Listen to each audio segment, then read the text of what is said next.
Hi, imagine that you have created a couple of Webflow websites, but you want to also give credit to your own work and complete your Webflow profile and have some of the projects that you have done included in your profile. Here is how you can do it. First, you go to your workspace, and if you have the freelancer workspace, you will have access to the workspaces of your clients that they have invited you in.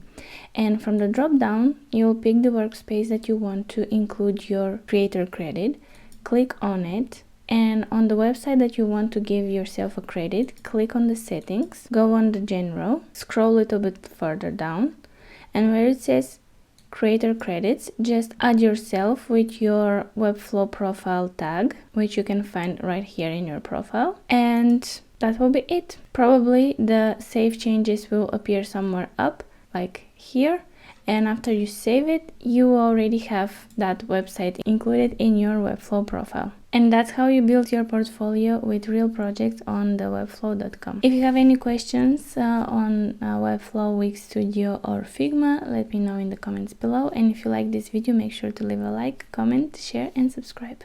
See you in the next one. Bye bye!